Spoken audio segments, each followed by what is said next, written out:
Good evening and a warm welcome to our distinguished guests and Innovil friends.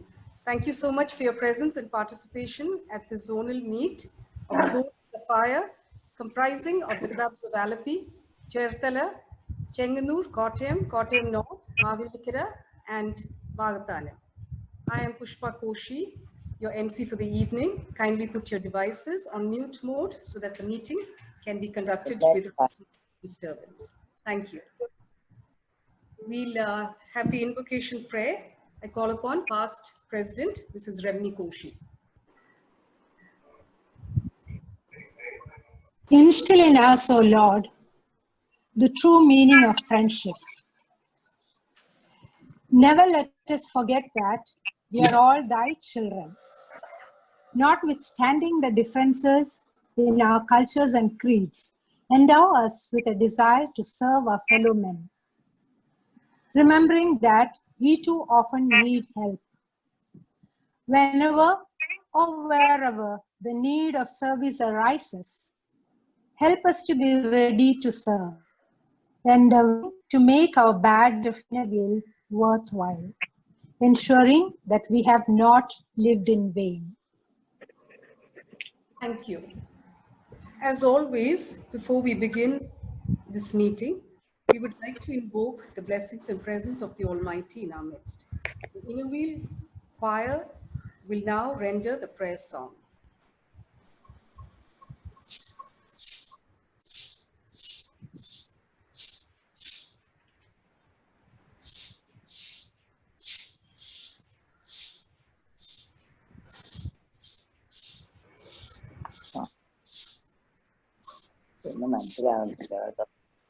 Unmute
ചെയ്യ് ശരിയാ ഇരിപ്പല്ലേ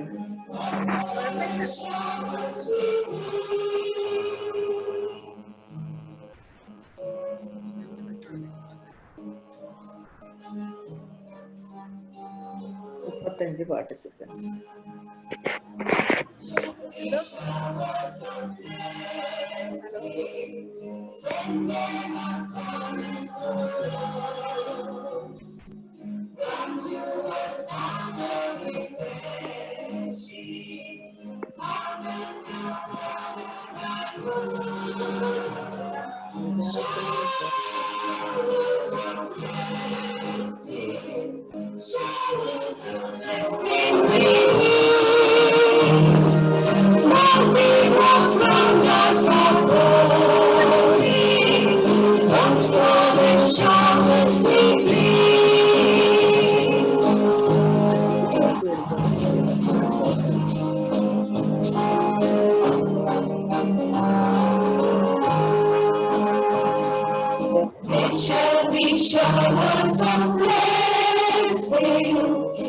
This is the promise of love.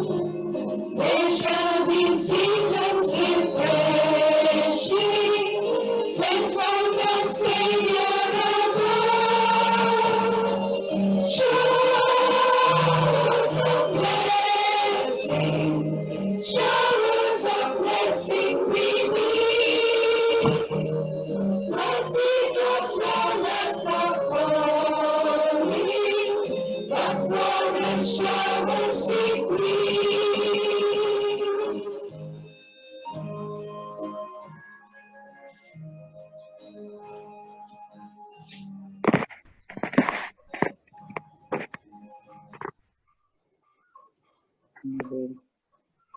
Thank you. That was beautiful.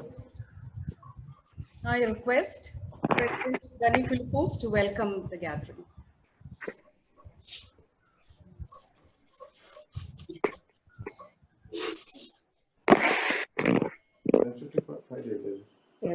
Danny, Respected Chief Guest, Anna Chandy,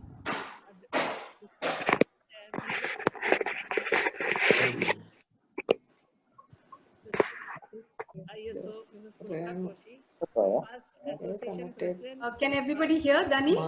No, Naveen. Danny, unmute. Okay, We can't hear you. okay. It's okay. I don't think Dani is there. Yeah, I'm here. Is she there? You can hear me now? No. Yes, Still unclear, Danny? very faintly. Okay. You can hear me now? Yes. Yes. Respected Chief Guest, Mrs. Anna Chandy, District Vice Chairman, Mrs. Cinda Sakres Joji, District ISO, Mrs. Pushpa Koshi, past Association President and past International Inavil Board Director, Mrs. Vimla Abraham, past Association Secretary, Mrs. Beena Raj Singh, and all our PDCs and presidents who have joined, dear Inavil sisters and friends. A warm good evening to one and all. All of us may experience certain biological, environmental, and psychosocial challenges, and these concerns can have a significant impact on mental health and well-being. In addition to that, the current moments of uncertainty, loneliness, and stress due to the pandemic could really take a toll on most of us. Therefore, this is a beautiful boon for us to have Anna Chandy, who is an eminent pioneer in this field, as our keynote speaker for the day. And thank you, Talida, for arranging this. We are immensely delighted to have Anna Chandy here. I welcome all of you to this meeting, and I sincerely hope we could take in something from this session to better our well-being. And with that, I would like to hand it over to our MC for the day, District ISO, Mrs. Pushpa Koshi. Thank you, President Danny, for that warm welcome. Pushpa, unmute yourself. Can you hear me? I'm unmuted. Yes. Yes, Yeah. thank you. Thank you, President Danny, for that warm welcome. I request past President, Mrs. Talitha Abraham, to introduce our guest of honor for the evening, Mrs. Anna Chandy. Today I have been given the honor of introducing our keynote speaker for the evening, Mrs. Anna Chandy. Many in this forum know her personally, while many others would have heard about her and her work. To me, she's a very close family member and we grew up together. Anna has been deeply involved in the mental health domain in India for more than 25 years. She is the founder of Anna Chandy and Associates, a company comprising of many psychotherapists and counselors who work under her able supervision.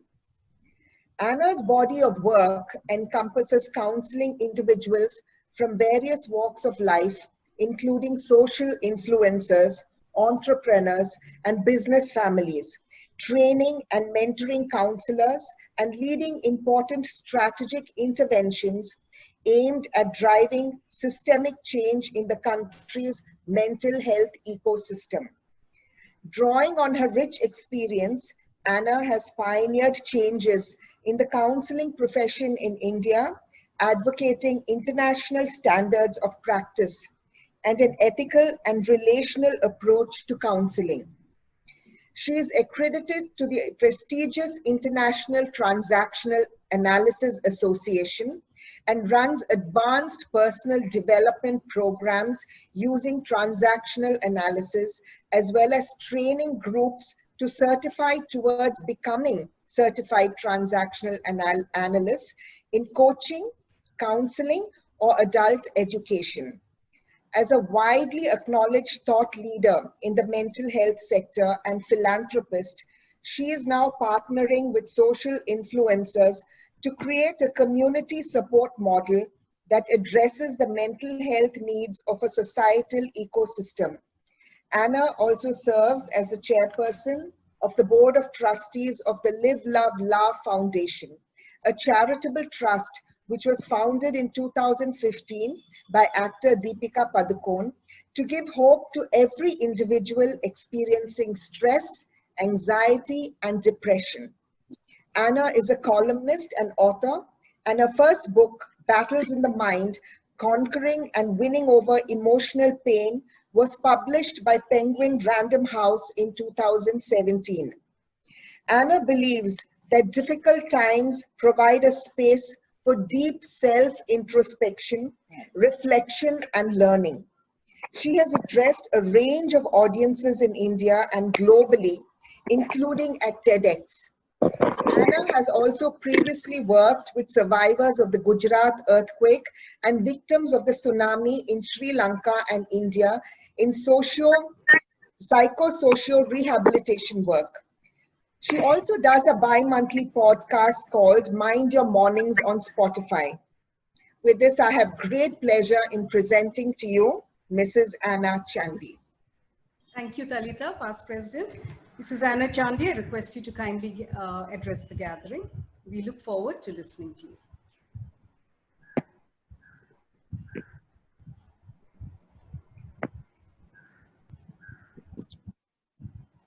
Is muted. You're muted. Yeah. Good evening, all of you. Is that clear? Am I loud and clear? Yes. Okay. I know some of you, although I can't see all of you on the screen, I do know some of you personally. And yes, I also come from Kerala, though I now am a full-time Bangalorean. So I think I would like to start by saying that this journey for me has been extremely rewarding. The initial years were extremely tough in terms of my profession because I started my work in a time where mental health was not looked upon as an area that people work unless you're a doctor and a psychiatrist. But because there was so much self-discovery of myself, the passion to really understand this area was what drove me to continuously learn and build my strengths and get here where I am. And I think it's a very important time at this point because globally, all over, we are living with disruption, uncertainty, and grief. And the uncertainty definitely is going to be continuing at least for the next 18 to 24 months till proper vaccines are in place and at least some preventive measures are, we are assured of it. So what I would like to do as I talk is I would actually put up a screen and just talk and show with some salient points. And post the talk, I will be available to you for at least 15-20 minutes for you to ask any questions if you want. You can ask the question. I don't know how you'd like to do it. If you want to ask the questions on chat, since chat is available, or you want to actually unmute and ask the question openly, I'm open to that too. So whatever suits all of you. So I'd like to actually start with that. And I'm going to just put up the slides for you to for us to go through with it.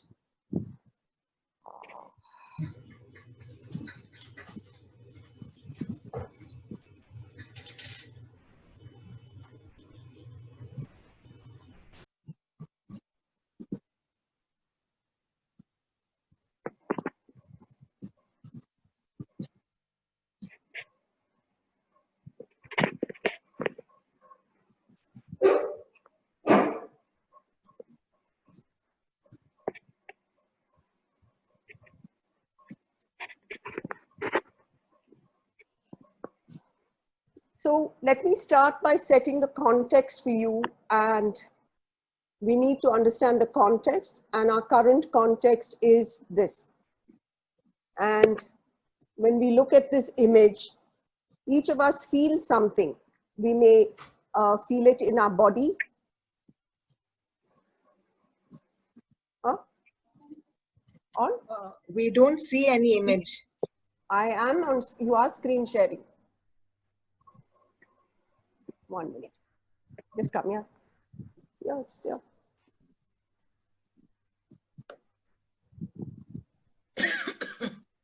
Yeah, it is there, of course.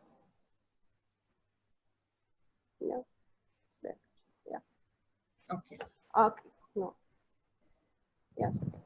So when we see this image, what we really see in this image is the virus, and the virus invokes varying feelings for all of us, depending on how it has impacted each of our lives, and it may have impacted each of our lives differently. So what does that mean?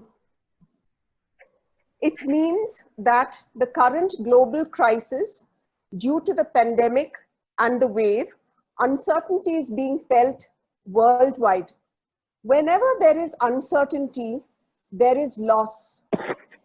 And whenever there is loss, there is grief. We may have experienced losses of different kinds.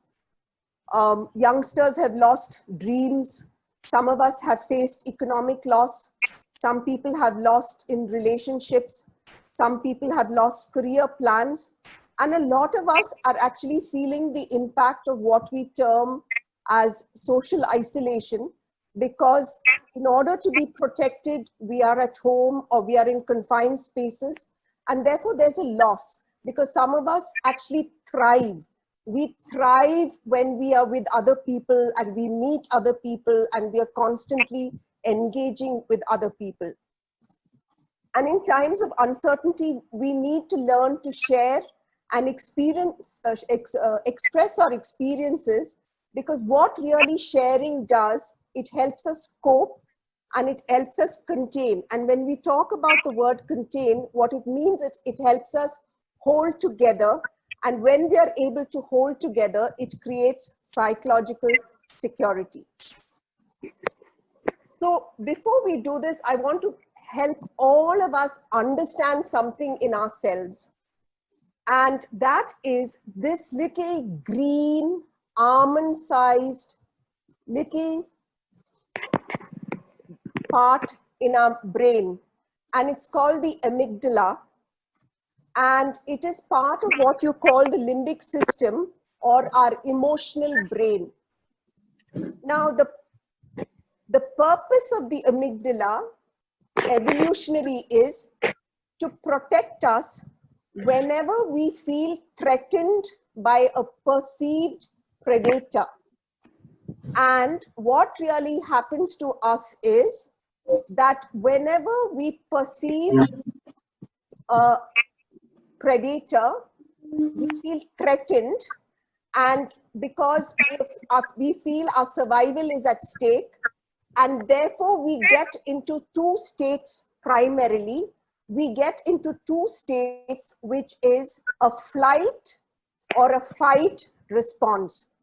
Now, if you actually just look at, say, the past 30 days, if you just look at all the news that we hear, all the information that we get, everything seems to be very agitated. Everything seems to be very toxic. That is because from March onwards, the COVID has become a perceived threat. And all of us are in some varying state of an activated amygdala and varying intensities of state. And therefore what happens, because we are in a flight or fight state, which we are unconscious of, we are all the time living in a state of fear and in a state of agitation and in a state of anger. people are experiencing each other much more aggressive than before.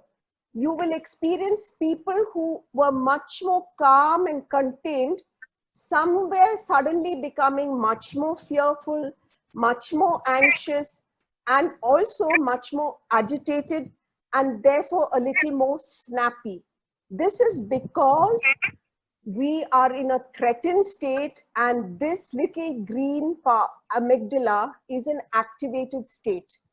And we need to understand that we are not even aware that actually we are in a continuously unaware threatened state.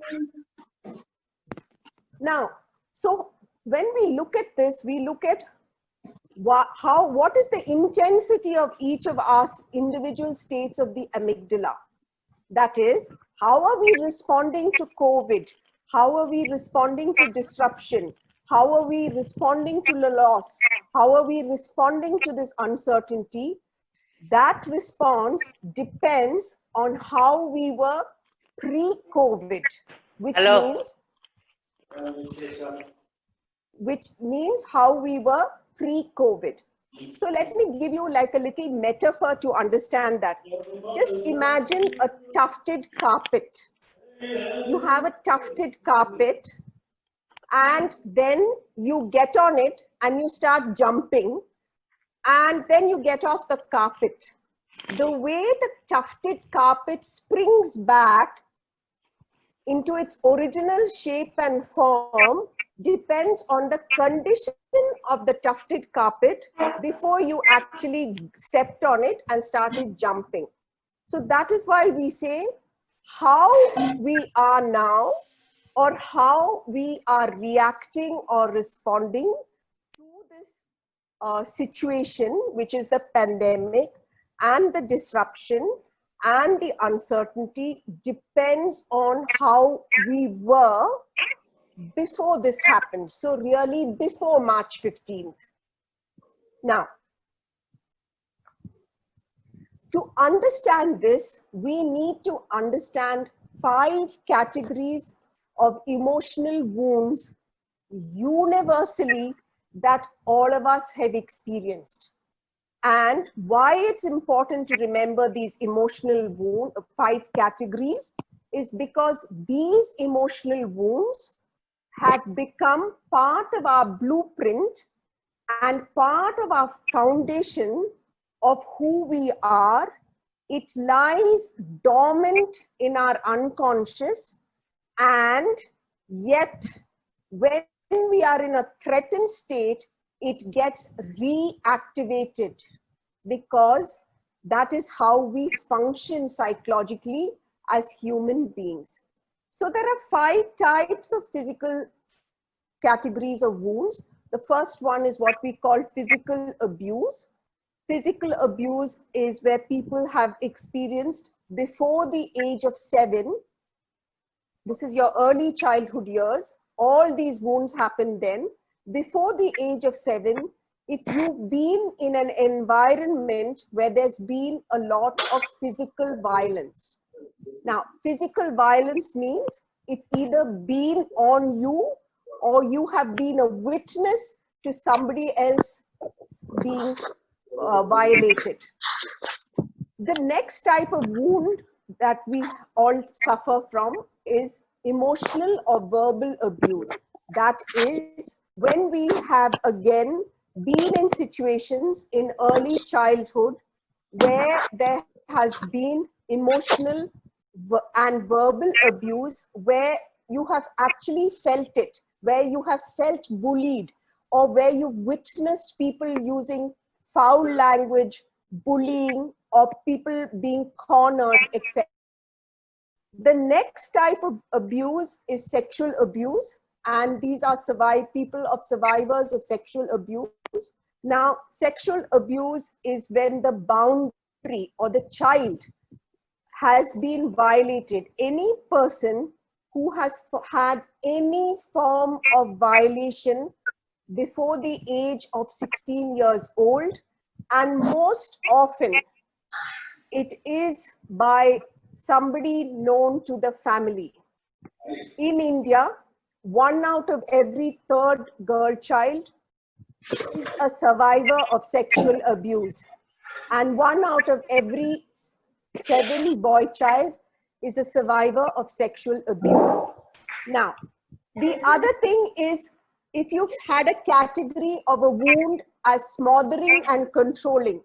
Smothering is if you've been in a family system where you have been overprotected or over-controlled.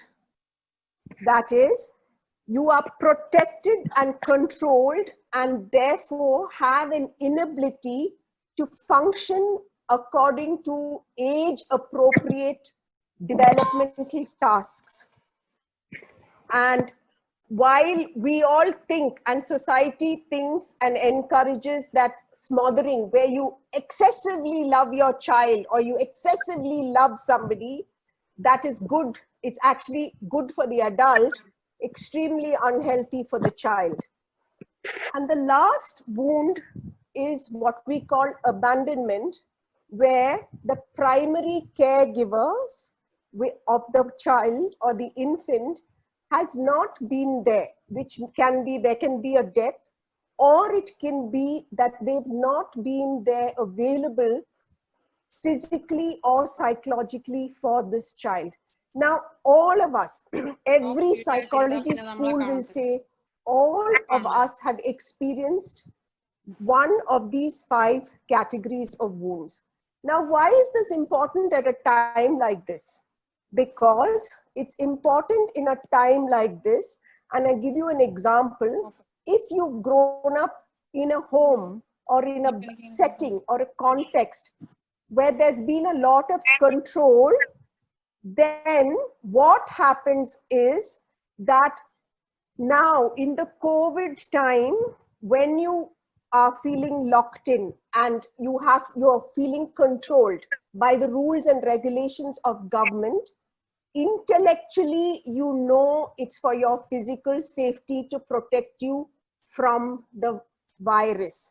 However, your inner psychological self does not know that. It cannot recognize. All that it remembers is, once again, I'm in a controlled situation. It cannot distinguish between what is good for me and what is not good for me. Now, why do we say this is important? Because our body keeps an account, which means every psychological experience that we have, our cells remember it. And what happens is that because the cells remember it, when we have similar experiences of the past, it activates our amygdala, and we actually go into flight or fight response, which is beyond us because the body remembers. Some of you who have psychosomatic illnesses or who have been through a lot of stress, or you go to a doctor, very often they'll ask you a question, are you stressed? That is simply because what they're saying is the body is absorbing all the psychological experiences that we have, and it's keeping it like a register, and therefore the body shows this registered experiences as forms of different types of physical illness. If some of you who have ailments as aches and pains, there's an extremely good book called The Body Keeps the Score by an author called Bessel van der Kolk. Those of you are interested, if you read that, you will understand the connection between physical pain and the mind. And it's a very, very powerful book. Now, that is why we need to understand what is happening to us during this time, is because we are in an activated state and at different intense levels. What happens now? We are all reacting. And I want to just show you what that is on a continuum. all of us have regular stresses, and when we are healthy, we can function. After some time, what happens is that the body and the mind cannot control these stresses, and we start reacting. And when we start reacting, it is actually the time that we say that an individual needs to seek therapeutic intervention. Because if they don't seek therapeutic intervention, you slowly will move here and you will get into this injured state. And from that injured state, you will move further into what we call clinical disorders and severe impairment. Now, we are all reacting. How does us react? Let's look at some of the physical symptoms. Some of us, you start feeling tired all the time. You feel sick and run down. You have headaches and muscle pains. You have what we call a churning gut. You have sleep problems. You have loss or change of appetite. You have significant weight loss. Now, as we start moving from the reactive stage into the injured stage, our behavior start changing. And that is, we don't want to go out anymore. We are not able to get things done either at work, and whether if it's children, they're not able to complete their tasks, their homework. You used to like going out. Slowly you start withdrawing from family and friends. People rely on alcohol, sedatives, and other kind of substances. And you generally don't start enjoying the normal activities you like to do, and you're unable to concentrate. Now you had some physical symptoms. Now slowly it's moved into some behavioral symptoms. And then what happens? You start also experiencing some feelings. Everything becomes overwhelming. You start feeling guilty for many, many things which you don't need to feel guilty. Or you may be feeling irritable, or you may be feeling frustrated, or you're, lacking in confidence. You're unhappy, or you're indecisive. You're feeling disappointed. You're feeling miserable, or you're feeling sad. So as I said, we've moved from physical, we've gone into some showing now behavior symptoms, then we start showing some feelings, and last, we start having these thoughts, this inner thoughts and inner voice in our head saying, I'm a failure, life is no good, what do I live for, it's all my fault, nothing ever good happens to me, I'm worthless, life is not worth it, people would be better off with me. Now, what happens when we have all symptoms in all these 4 areas? If we have 2 to 3 symptoms, you can have 1 symptom here, 1 here, and 1 here, 2 to 3 symptoms. If we have it for more, okay, if we have it, okay, if we have it for more than,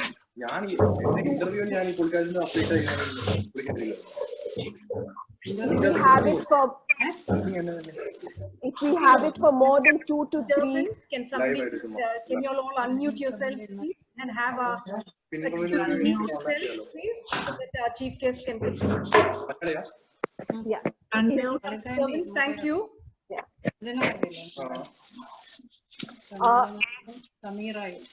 Yeah. Thank you. Please go ahead. Okay. If we can do that, if we have in any of these symptoms, if we have 3 or more, then it tells us that we need to take support, because what it is telling us is that we are not able to contain ourselves, and our reactions, our reactionary stage has moving slowly into the injured state. Because look at this picture. We are like pressure cookers. Periodically, the weight needs to come out for the steam to be let out. If the steam is not let out, what would happen is the lid would fly off and whatever's inside would splatter all over the place. So this is what happens. Now, again, I'm repeating, in any of these 4 areas, if we have 3 or 4 of these symptoms, then we need to take support. Why do we need to take support? We need to take support because we've moved from becoming reactionary, we've actually moved to become emotionally rigid. And when we are emotionally rigid, we cannot cope with realities. So who are our support systems? We may feel comfortable to share with family, or we may be comfortable to share with friends, or we may be comfortable to share with professionals or colleagues. These are the 4 groups, or we say 4 types of support systems that we have in India today. And each of us can reach out for support to somebody whom we feel confident, somebody who we feel will not judge us, and somebody who feels will actually listen to us and not advise us. Why do I say not advise? Because the worst thing a person wants when they are sharing is somebody advising them. They are sharing because they want somebody to hear them, to listen to them, to pay attention to whatever they are saying. And that's why it's important. They don't want somebody, at that point, people don't want somebody to advise them as to what to do. When we do that, when we express, when we exhibit ourselves, when we share of ourselves, we develop emotional agility, or what we call resilience, and that is our capacity to bounce back from difficult times. And all of us need emotional agility, and we need to be emotionally resilient for the in the next few years. Now, what is the most important skill or competence that we all need to develop during this time? It is this word or this term called empathy. Empathy is different from sympathy. Empathy is to be able to understand the world of another person. It's like wearing their shoes and just being able to understand a person's world and just be there with them. Sympathy always comes from a one-up position. When I sympathize with you, when I say poor you, you're actually putting down the person because you're telling them, psychologically, I'm in a better space than you. And when we start giving them advice without understanding their context, then actually it doesn't work in their favor, it goes against their favor. Now, why do we say empathy is important? Empathy is important because what does empathy do? You have COVID-19 or the pandemic or anything, and when we empathize with people and with one another, we build what we call human connect and attunement. This human connect and attunement is really what we need to become emotionally agile or resilient. And when we become because when we have that human connect and we have the emotional agility, our immunity rises because the 3 hormones, that is oxytocin, serotonin, and endorphin, which are called the happy hormones, is released into the mind, which makes us feel positive, which makes us feel hopeful. As soon as we feel that, our natural direction is towards being more productive. And when we are more productive, automatically our output increases. And when our output increases, what happens is our economy, and we talk about economy not just as money, our economy of psychological energy increases. And when our economy of psychological energy increases, we are able to be confident that we will be survive. When we say survival, it's not just living, that our amygdala is calm and it doesn't need to be in an agitated state. And when that happens, then we are able to go back to our passions, go back to our jobs, and do whatever projects we want. And that in the end then leads us to feeling what we call human profit or economic profit. So if you look at all that, you will understand that this is how we all function. And we need to understand this. And when we are able to understand this, it will help us cope in our contextual reality, which is the next 18 to 24 months. Thank you. Now, I just want to end by telling you that this is how it works for us, and the power of the mind and the power of human connect is so important.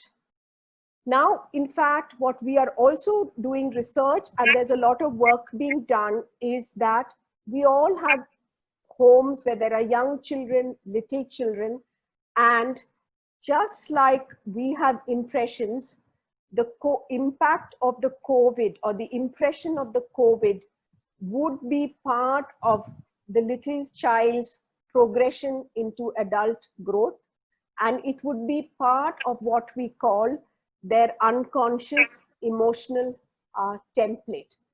So this is, with that I end, to just help you understand how we can empower our minds, and only when we can empower our minds can we actually be available to others. As women, it's important that we take support, because especially in India, one of the roles of women historically is to be able to give support. But to be able to give support, you need to have support. The cup can never overflow unless the cup is full. Otherwise, we will be back in that resentful state, and what we give will always be inadequate or insufficient. So I end here, and I would start by asking any of you if you have any questions, and you can answer me now. I'll answer your question. It can come on chat, or if you'd like to actually just ask me the question, I'm fine with that. Go ahead, participants. It will be great if you can ask our expert, Mrs. Anna Chandy, if you have any doubts about anything. There's no need to, feel bad about anything, because I think we all go through emotional turmoil at some stage or the other in our lives. So this is a great opportunity. Please go ahead. Hello. Hi. Hi. Yeah. Hi, Anna. I would like to know how we can assist someone who is far away, like abroad, and is slipping away. What we can do before, like, we lose contact, and how we can help in such times, because we can't reach there or do something. So if she's going to from mild depression to severe, and then we lose contact, before that, what action we should do? So I just want to tell you that one of the most important things is to keep communicating with them even when they are depressed, because you may be thinking that they are not responding, and when I say responding, speaking, but they are listening. Now, one of the things that happens with clinical depression is that for some of them to actually talk there's an inability to talk because it takes a lot of energy, but they do listen. And I think it's continuously and speaking to them, even though it may seem to you like it's a one-way conversation. That's the first thing.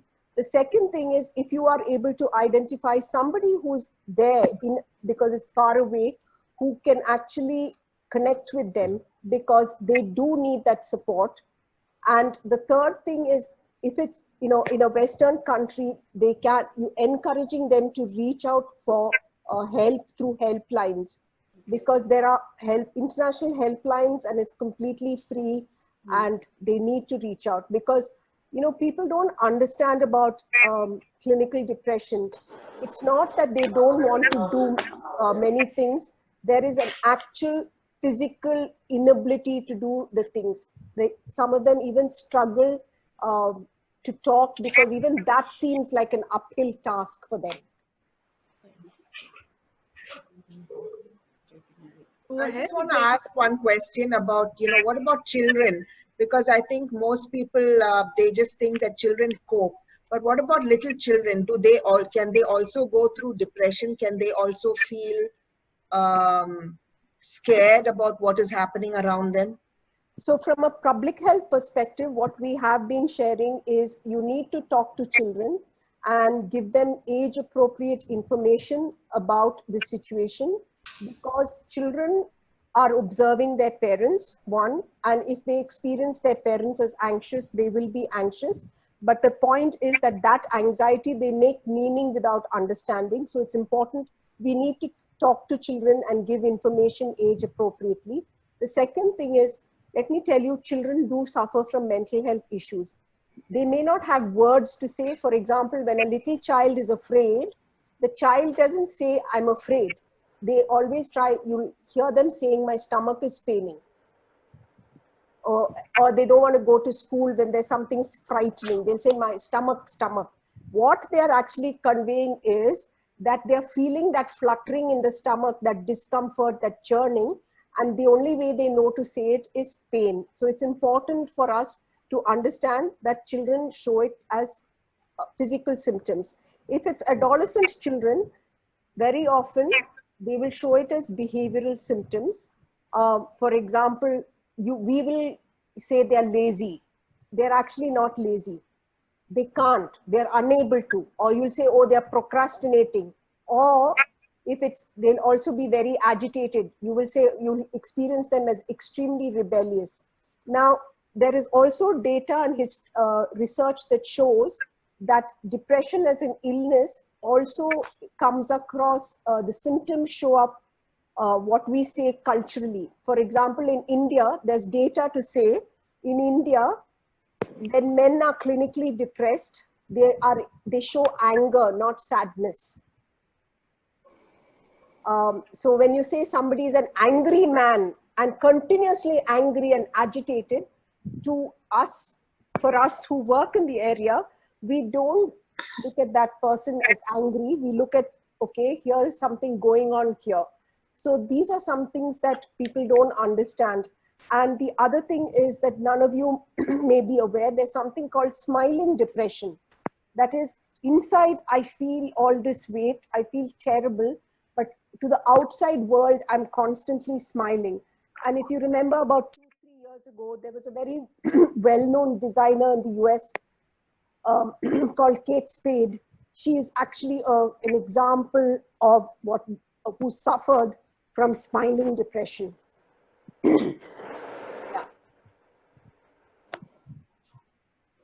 Hello, can I ask something? Yes, sure.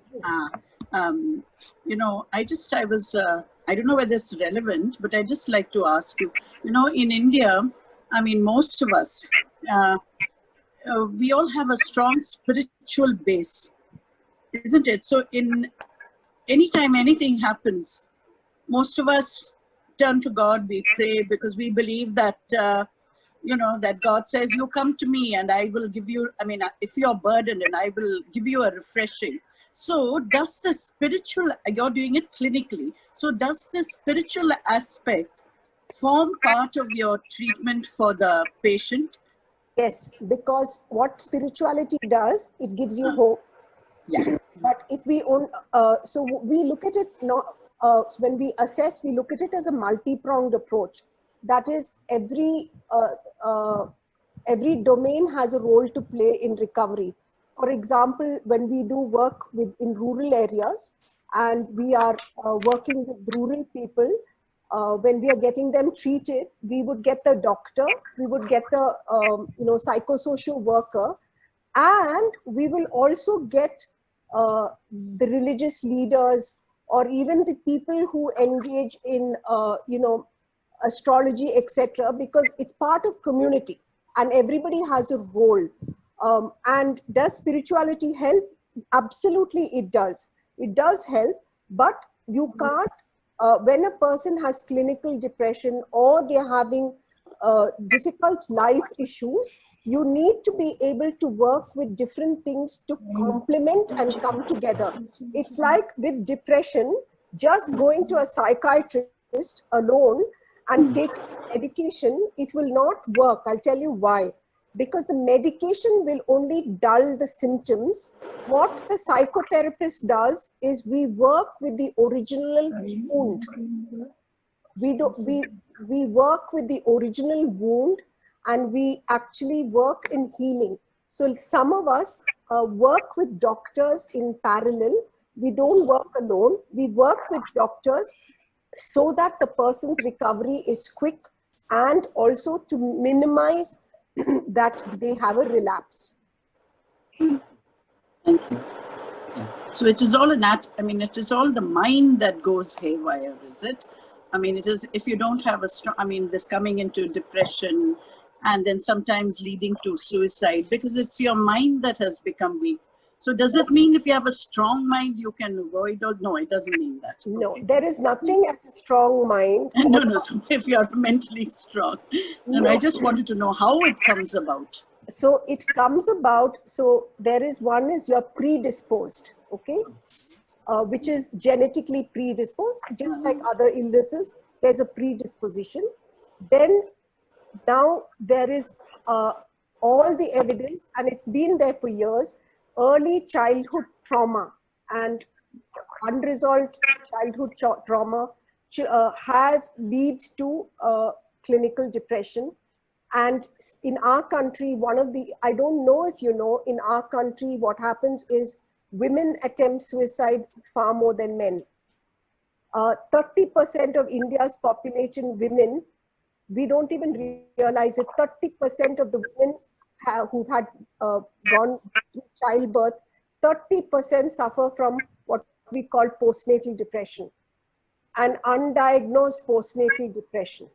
In the old days, what was happening is, because we went home to our parents and there were caregivers there, they somehow helped the person tide over. Now, with what has happened is it's becoming much, much more obvious.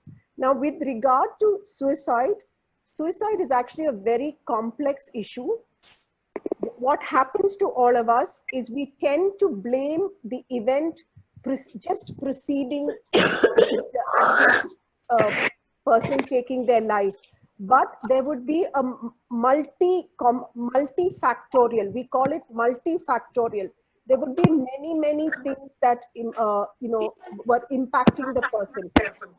After some time, because the person has been loaded and been bearing it, this is what happens. So that's what happens. And again, I want to tell all of you, just information. When a person is suicidal and just before they're planning to do some harm, there is what we call a 2-minute window. They will reach out. Nobody wants to die. They will reach out. And in that 2 minutes, when they're reaching out, they reach out to somebody actually unconsciously asking for help. But what happens is very often, if you look at stories or narratives, people have not picked up their phone for whatever reason. But there is that window, the 2-minute window. Nobody, and people, when they take their lives, they've not done it whimsical or in a minute. They normally plan it a week to 10 days before in their mind.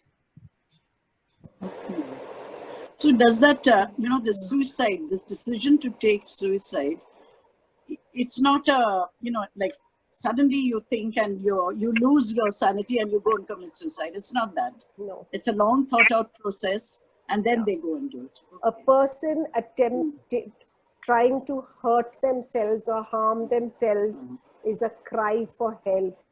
Nobody wants to die. It's actually really sad. Only when you work with people who have clinical depression do you understand. They go into such deep depths of just what they call dark, foggy days. It's almost like they take their life because they feel that is the only way they can get rid of this deep emotional pain that they are weighed down by. There's been such a spate of suicides recently, among celebrities. So it leads us to think why it happens. Why do they do it? They seem to have everything and yet they commit suicide. You can have all the fame and all the money in the world and everything, but that doesn't give you emotional satisfaction. Thank you.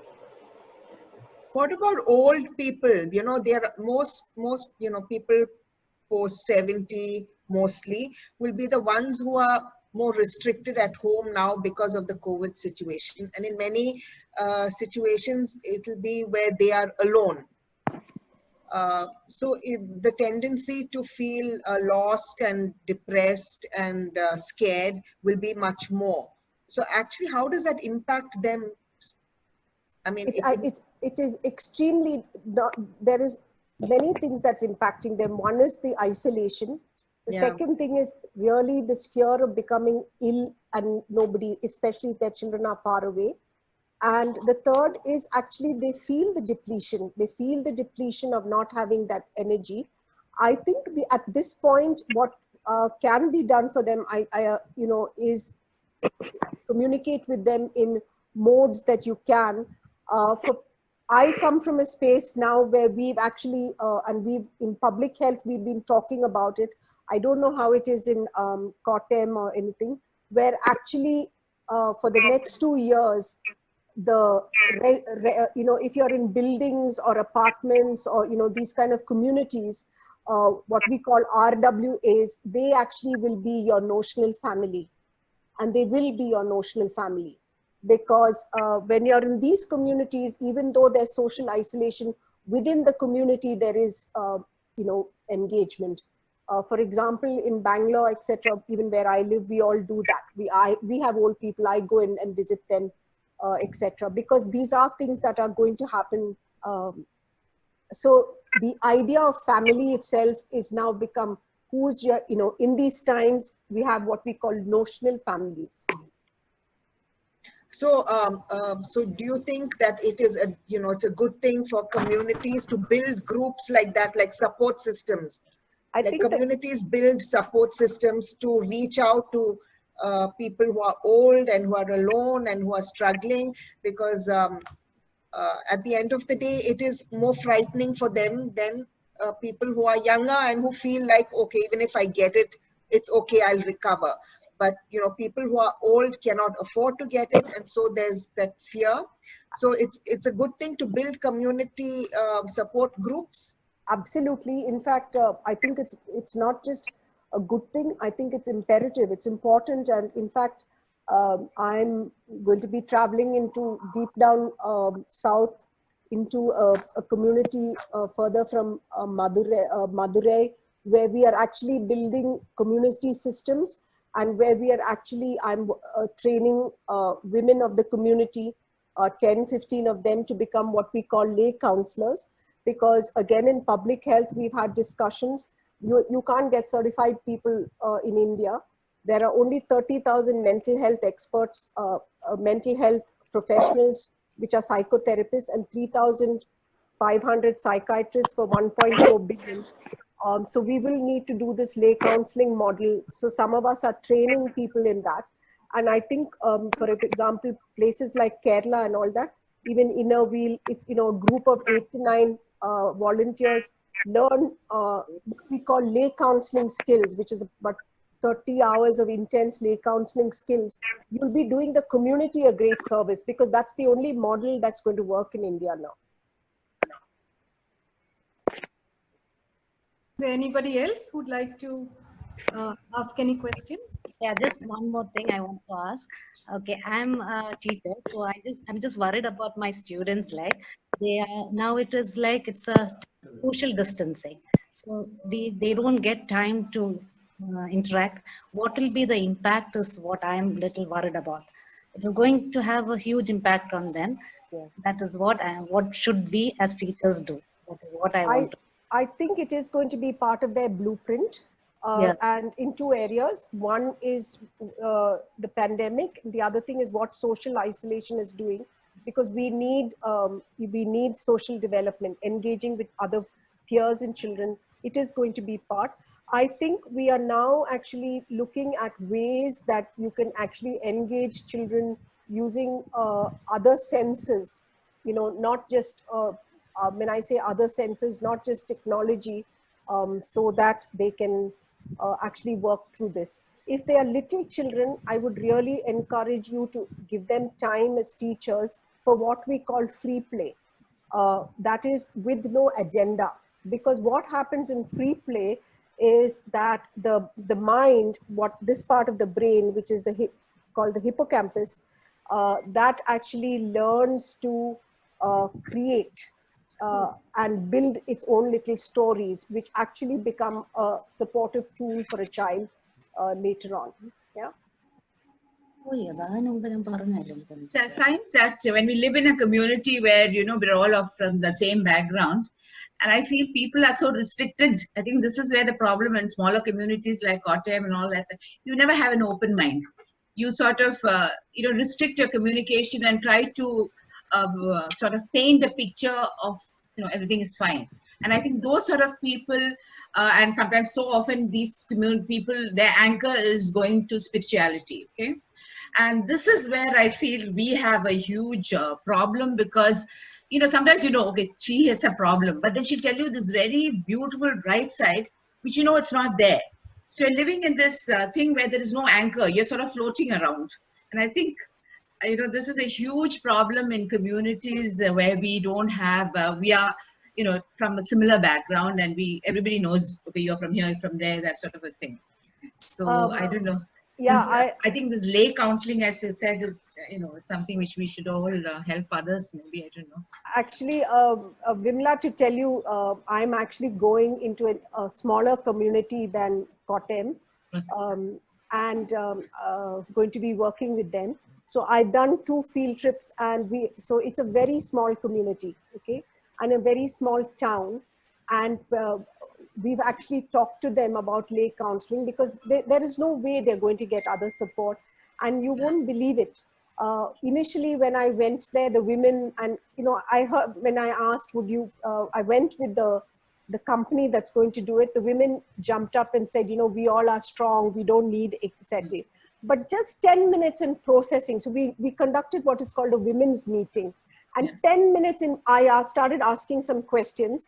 There were 1 or 2 young people, the younger ones, would be in their 35, 40. They said, no, that story is over. There are issues here. And slowly, the ice started breaking. And then we've got, actually, you won't believe it, we've got volunteers now, and it's women of the community. The reason I say that is women have a natural flair for empathy. We do have it. And if we can learn lay counseling is not a tough thing. And it really helps. I'll also tell you, it's not just helping community. When you learn lay counseling, you learn to actually become a better member in your own family. Forget the community, you become a better person, because you become more open to the younger generation also giving you information about yourself, which may not be so palatable. You may not like it, but these skills teach you that. And as you can see, and I understand what you're saying, but I think the time has come, and all over, in public health, we are talking all over India. We will need to do these processes. And to me, the reason I brought this up is, yes, I do get it. Y'all are, it is a smaller town compared to a Bangalore or something, and we talk much more openly. But I think some of you, I think there are leaders in all of you, for example, Vimla, you're a leader. I think Talita, I can see some of the faces that I can see some of your faces. I recognize. I'm just looking, not to look at your names, but if I see you, I do recognize. Yeah, I think there's a possibility. I do think you are there. Isn't that Renu Kachma? Yeah. Yeah. So I think it's possible, and I also, the time has come. If we really don't look after the mental health of people, we are going to collapse. It is going to be the most serious issue the nation is going to have. And India's been named in the world as the most depressed nation in the world. And we look like we are happy people. We are not. So I can tell you, when I started for the first year, 27 years ago, the first 1 year, I had no clients because it was such a shameful thing. And I remember people ask me, what are you doing listening to people? But today, it's not like that. People do reach out. And people reach out from all walks of life. So I do think it's possible. Can I ask a question? Yeah. What about this aromatherapy that they talk about? Okay. And the food the intake of food, specific food that will create the nice feeling in you. Yeah. What do you say about that? Yeah. So food affects mood. That's the statement. Food affects mood. And that is, if you're an anxious person, excess caffeine, excess alcohol. So this is, again, actually alcohol is a depressant. It is not a mood elevator. We tend to pretend and believe that it's a mood elevator. It's not. It's a depressant. And that's why while we do it to enjoy ourselves or whatever, that's why we need to manage it. In terms of food, there is research that shows that, green vegetables, healthy vegetables, green especially, are good for the mind. With regard to aromatherapy, let me tell you, the nasal sense, the sense of the nasal sensing is the only sense that goes, the experience of that smell that the brain cannot edit. Touch, hearing, speaking, etc., the brain edits it, but nasal sense, it cannot be edited. So what aromatherapy does is certain fragrances, it actually is calming for the mind. That's why people use lavender, or they use rosemary, or some people now, in the Indian flowers, jasmine has become very popular. These are because it actually calms the mind. And however, if a person has had a traumatic experience, and that experience, there have been some impact associated with smell, any memory of that smell, they will, what we call, rubber band into that old experience. And it's automatic. So that's the power of the nasal sense. So all this does make a difference.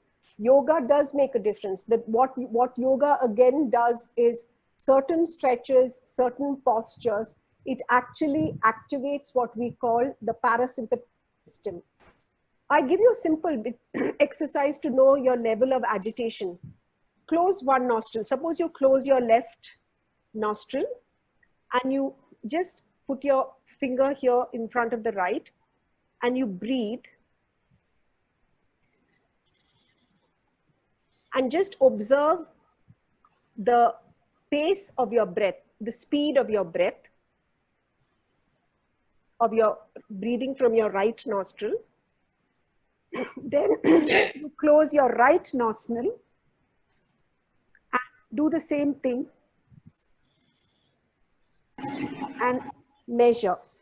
If your left nostril the speed is increased and it's shorter in the left nostril, it's an indicator that you're anxious. The reason being that the left nostril is connected to the sympathetic system. So when you then, the moment you know you're agitated because of the left nostril breath, what you then do is close the left nostril and do what we call soft belly breathing, which is inhale through the right nostril and exhale through the mouth. If you do this 10 to 15 times, what we call soft belly breathing, immediately you will feel in 15-20, after 15-20 times, you will feel the body just going down. And it's the calming. Just for teachers, the research why when you were teaching children, the reason for 35 to 40 minutes for say a subject or a class is because actually we breathe. We think all the time we are breathing through both nostrils. We are not. And every 35 to 40 minutes, there's an alternating taking place. And that is why you get, we say to your attention span moves. So none of us can actually concentrate. So all this that we sit there for hours concentrating, it's not possible. Every 30-35 minutes, we need to all get up, do different things just so that we get back into our concentration. So these are just simple exercises that we can all do at home. This is the best. Another thing I wanted to ask is the young couples in Bangalore who are working couples, how do they cope up with their problems, family problems, like looking after the children, doing multitasking, working at home, working in the office, they bring back their problems home. How do they manage to de-stress themselves? They actually, so it is very stressful, but I think, yeah. We don't have any, that kind of life. Ours is, we are all that way, very, very privileged here. Yeah. Because we don't face such problems. Yeah, no. I think people have so much of time, but yet they don't do anything. So there's a lot of difficulty, but in big cities, the culture has changed. The culture has been changing much before COVID, where actually in most of the working young couple families, in the working families, because we're all migrants, including me. Actually, they actually bring in the girls' parents in most of these buildings have shifted in. It's the girls' parents shifting as the caregivers, not the son's parents, the wife, the girl. So these are these subtle changes, but they also reach out. Let me tell you, for example, the number of young people who actually, not because they are clinically depressed or, but they have life issues, they do reach out and take support. That's a very encouraged system now. Lots of, very, very encouraging. Yeah. I have to tell you, I was actually very impacted because from Kerala, actually, I don't see them because I'm a Malayali and I don't want to hear the story, but lots of youngsters from Kerala have been reaching out because online therapy is now available. Oh, that's very good. Yeah. That is a big boon for everybody. Yeah. But I just wanted to tell everybody on the group that I've enrolled on an online class with Anna Chandy Associates. There's one of her somebody who works under her who takes these classes, and I can't tell you, they're absolutely brilliant and they've made a huge difference to me and my outlook on things. And it's really amazing courses that they have, which is available for everybody and all age groups. Is it? Oh, that'd be very good to enroll. And how long are the courses for? So we actually, one is going on now today and tomorrow, and we have lots of young people joining. Actually, we have these programs. We have these programs for 2 days and then few hours.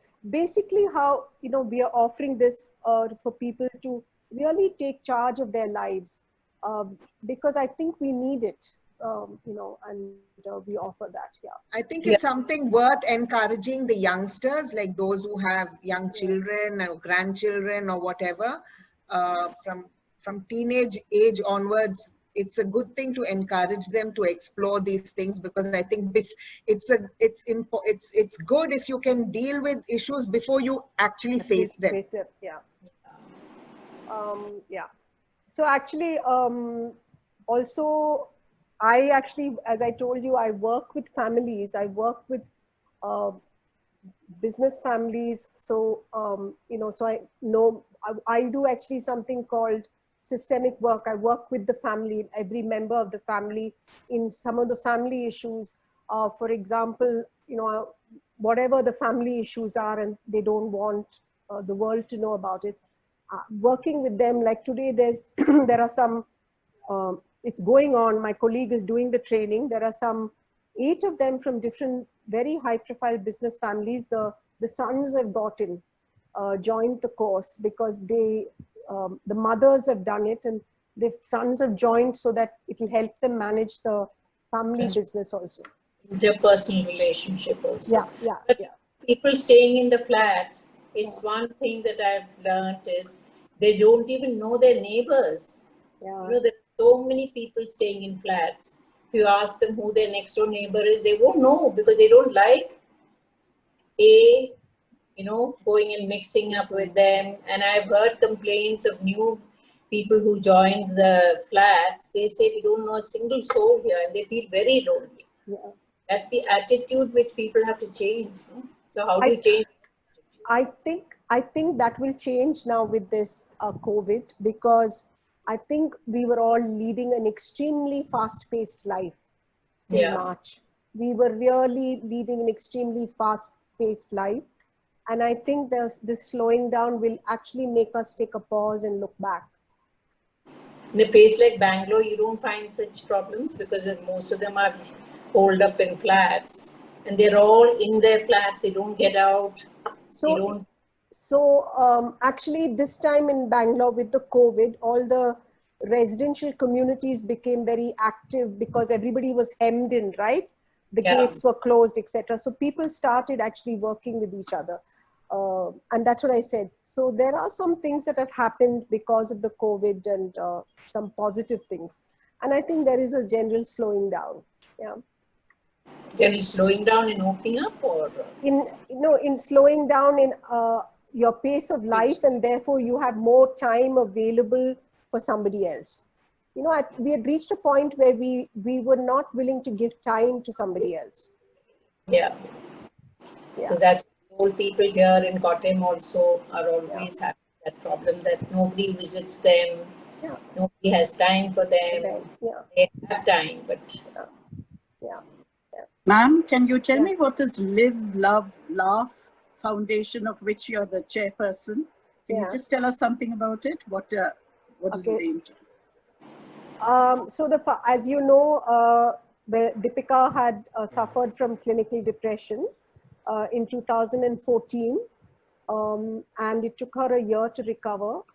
So in 2015, she decided to go public because actually while she was suffering, another close friend of hers took his life, and that impacted her even more. So she decided to go public and use her influence to start this mental health foundation. Our area of work is we work with stigma, breaking stigma, etc. We run campaigns. We ran India's first, what we call mental health digital campaign that India first had, where people who suffered from clinical depression came out in the open all over. So we also run rural programs. We work in North Karnataka. We also run a school program called You Are Not Alone. It's to educate teachers and students on mental health issues and how we need to support children. This is what we do. Now, Live, Love, Laugh, after she recovered, that became her personal philosophy.